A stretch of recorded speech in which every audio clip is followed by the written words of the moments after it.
मेरा भतीजा मेरी सफेद घोड़े पर सवारी करने का बहुत शौकीन था। वो अक्सर इसरार करता है मुझे आपकी सफेद घोड़े की सवारी करनी है। मैं उसकी बात को हंसी में टाल दी थी, मगर वह हर रोज ने लगा। इन दिनों वो पढ़ाई के सिलसिले में मेरे पास रहने आया हुआ था। मेरा शौहर इस वक्त ब्रॉन मकीम था। भतीजा उम्र में छोटा था, लेकिन वक्त के साथ उसके अंदाज में तब्दीली आने लगे। वह किसी ना किसी बहाने मेरे करीब आने की कोशिश करता और अपनी दोहराता है मुझे आपकी सफेद घोड़े की सवारी करनी है। मैं उसे बच्चा समझकर नजरअंदाज करती रही। एक दिन जब जोरदार बारिश हो रही थी और मैं अपने शौहर को बहुत याद कर रही थी, उसी वक्त भतीजा कमरे में आया और अर्ज करने लगा कि उसे आज ही घोड़े की सवारी करनी है।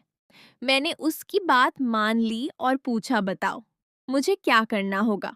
लेकिन उसने जो तरीका बताया वो सुनकर सब हैरान रह जाएंगे। उसने लाइट बंद करते हैं पूरे जोश से ऐसी हरकत की कि एक गलत फहमी ने मेरे अच्छे खासे रिश्ते को तबाही के दहाने पर पहुंचा दिया। ये किया इस वक्त का है जब मेरी नई नई शादी हुई थी।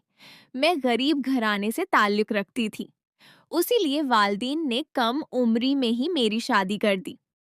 हर लड़की की तरह मेरे भी कई ख्वाब थे, लेकिन वो पूरे न हो सके, क्योंकि शादी की पहली रात के बाद ही मेरा शौहर नमक चला गया।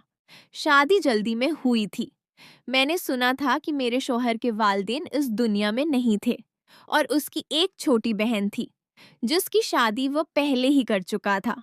मेरे वालदेन को यह रिश्ता इसलिए पसंद आया क्योंकि लड़का अच्छा कमाता था और लड़की वालों से कोई मुतालबा नहीं किया गया था। इसलिए खुशी खुशी मेरी शादी राजा कर दी गई। जब मैं ससुराल पहुंची तो मेरा सादगी से इस्तकबाल किया गया। ससुराल में ज्यादा लोग नहीं थे। मैं अपने शौहर के कमरे में गई तो उसने कमरा फूलों से सजा रखा था। वे रात मेरे लिए बहुत मोहब्बत भरी थी। मैं भी हर नई दुल्हन की तरह बेसब्री से अपने शौहर का इंतजार कर रही थी। आधे घंटे बाद शौहर आया, दरवाजा बंद किया और बड़े प्यार से बातें करने लगा तो मैं झड़ रही थी, मगर आहिस्ता आहिस्ता बेतकलीफ हो गई। अब शर्म महसूस नहीं हो रही थी। शौहर ने मेरा हाथ थाम कर मोहब्बत का अजहार किया और लाइट बंद करके मेरा दिल जीतने लगा कि गई। उसके बाद उसने बताया कि वो सुबह बरौन मलिक जा रहा है। ये सुनकर मैं सकते में आ गई। वो बोला, दफ्तर से छुट्टी नहीं मिल रही, जाना जरूरी है।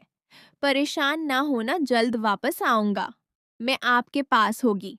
मगर कुछ कहना उसकी शौहर ने मनाने की कोशिश की, लेकिन थकन की वजह से मैं सो गई। सुबह आंख खुली तो वो जाने की तैयारी कर रहा था।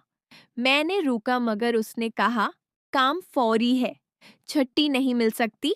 वो बोला, फिक्र ना करो, जल्द आ जाऊंगा। नई दुल्हन होने की वजह से मैंने बहस न की और भारी दिल से इजाजत दे दी। शौहर के जाने के बाद मैं अकेली रह गई। मैं घर बड़ा था और पिछले हिस्से में इस बल था जहाँ चंद घोड़े थे। मुझे बचपन से जानवरों से लगाव था। मैं रोज घोड़ों को खाना देती। इनमें सफेद घोड़ी सबसे खूबसूरत थी। वह भी इस घर में मेरी तरह तन्हा थी। मैं उससे मोहब्बत करने लगी। वो मेरी बातें समझती और गर्दन झुका लेती। उसके बाद मैं कमरे में आकर शौहर को फोन करती और उससे वापसी की करती। वो कहता, बस चंद दिन। और फिर उसने बताया कि मेरा भतीजा पढ़ाई के लिए हमारे पास आ रहा है, उसे मेरा दिल बहल जाएगा। ये सुनकर मुझे कुछ सुकून मिला। एक दिन दरवाजे की घंटी बजी तो मैंने खोला, सामने भतीजा अरमान खड़ा था। शादी पर एक बार देखा था, फौरन पहचान लिया। वो बोला, तो बहुत खूबसूरत लग रही है।